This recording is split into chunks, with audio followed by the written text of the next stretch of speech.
substantial. So let's discuss the health ramifications of this piece of equipment.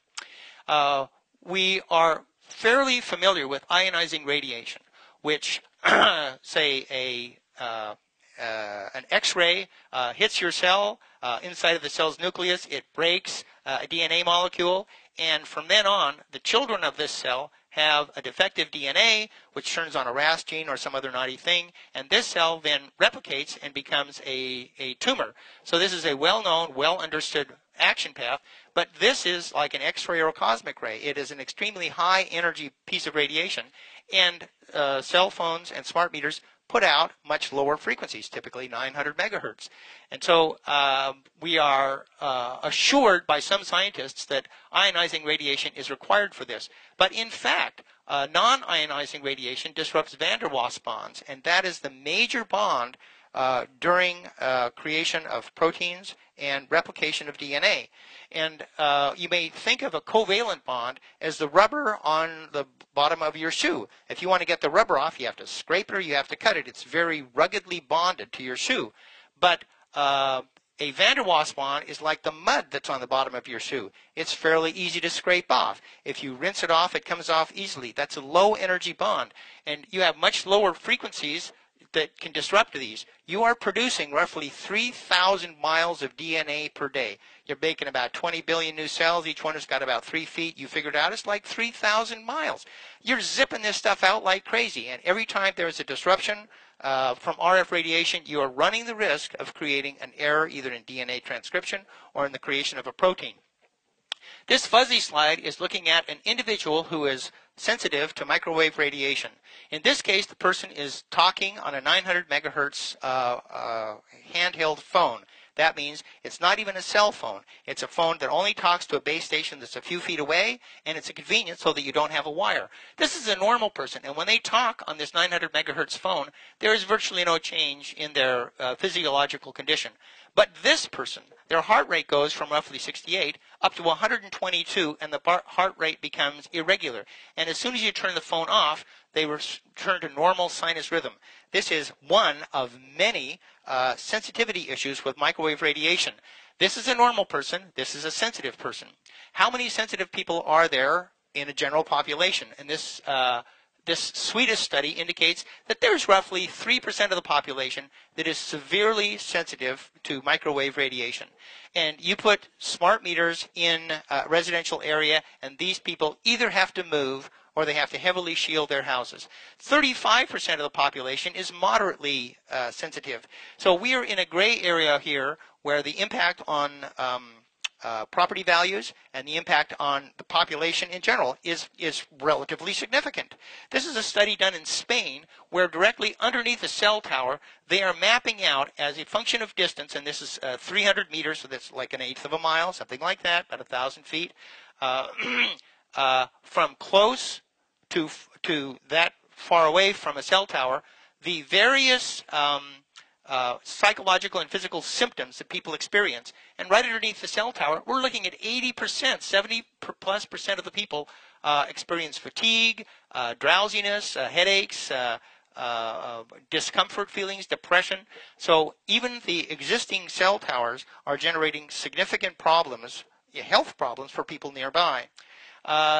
This is a quick example of what we're dealing with in the case of an industry that's generating $500 billion worth of market revenue a year. This is a Reuters news service, October 13th, 2009, just last year, and they were reporting on a South Korean study that studied the links between mobile phones and tumors.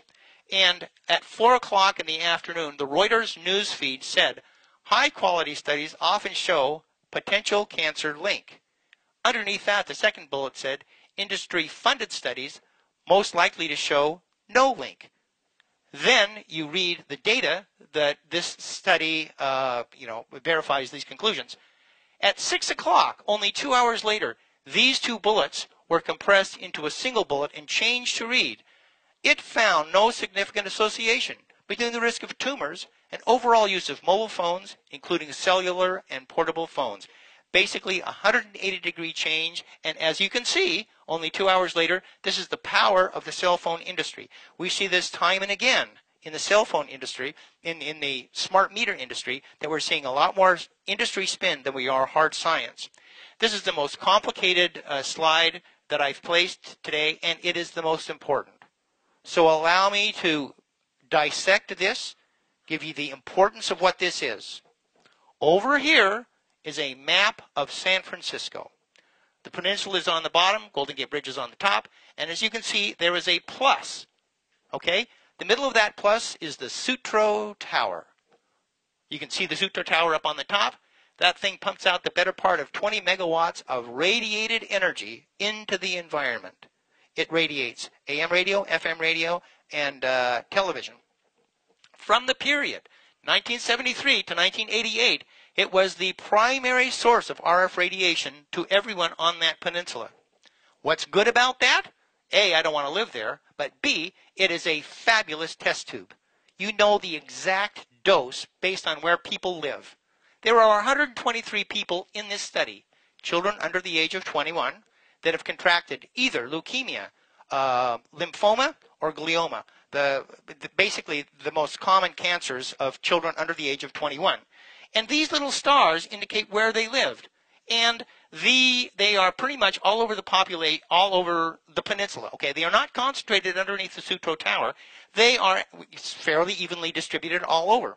Okay, and this is a plot of the radiation they received from the Sutro Tower and those children's prevalency compared to the general population of these cancers.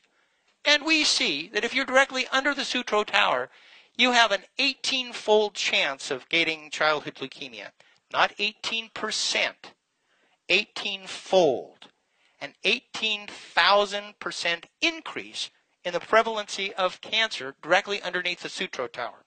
As you go away from the Sutro Tower up to the coast, which is 5 kilometers away, you are still at 4 times, a 4-fold increase in the prevalency of childhood leukemia. This gorgeous correlation persists for all 4 of the diseases studied. In other words, this is a disease of RF radiation. There are no other cofactors. It doesn't matter what your genetic background is. It doesn't matter your socioeconomic position. It doesn't matter toxics that you're exposed to. What matters is where you live on the peninsula and the amount of RF radiation that you receive.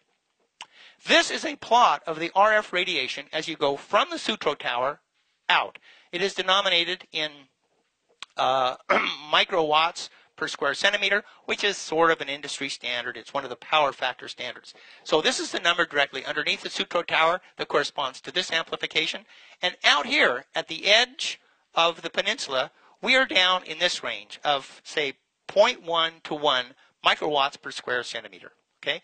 As we move over to this side of the plot, I have given you what the radiative power is of a typical smart meter at 1 foot, at 3 feet, at 30 feet, and at 92 feet. And what I'm asserting is I do not want to be this close to a smart meter.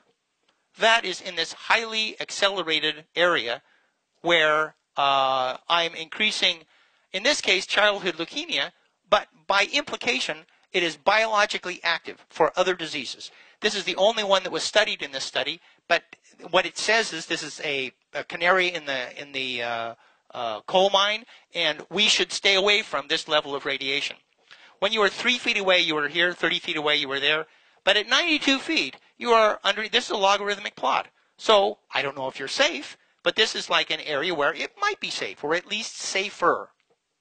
So I decided to plot these contours in my neighborhood. Here's my house from Google, above. And this is the danger zone. That is a 92-foot radius circle. And my meter is here, and the smart meter is going to radiate my living room. It's going to radiate one of the bedrooms, and this is fairly dangerous. I would point out that this level of radiation is incident on the roofs of the houses in question. Okay? This is attenuated when it goes inside the house where the children spend most of their time. So the actual risk profile is down here somewhere. So when I plot this in my neighborhood, it is actually much worse out here, and this is an accurate portrayal of what conditions are like inside my house. That is, this is an inside the house contour. This is a risk factor. This is where my neighbor's meter is. And likewise, there's a bedroom affected, and this is my second neighbor. This is a daycare center. Their meter is in the playground of the daycare center. Children will be walking within inches of the smart meter. First of all, PG&E has done nothing to ameliorate this.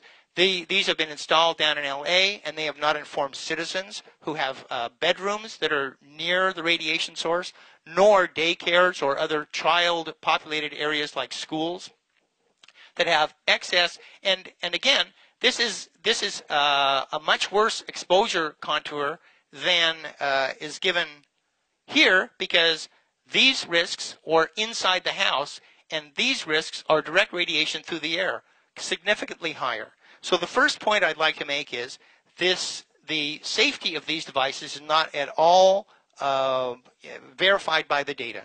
And if you take a group of lab rats and you give them an L50 dose of a toxin, let's say lead or mercury, that is a dose that kills half of the population.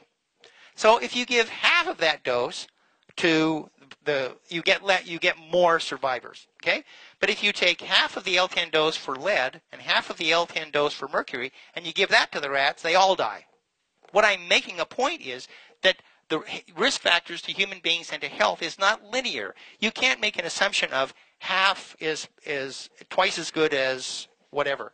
And so in the case of this radiation, it is pulsed radiation, meaning that it's on briefly and then it's off. It's on briefly and it's off. And you do not have the ability, when there's a continuous, like with the Sutro tower, which is continuous radiation, your body doesn't have a chance to sort of cope with it. Okay? It is on, it is off. And it could be that this form of radiation is vastly more damaging to human health. We don't know. It is totally unknown risk.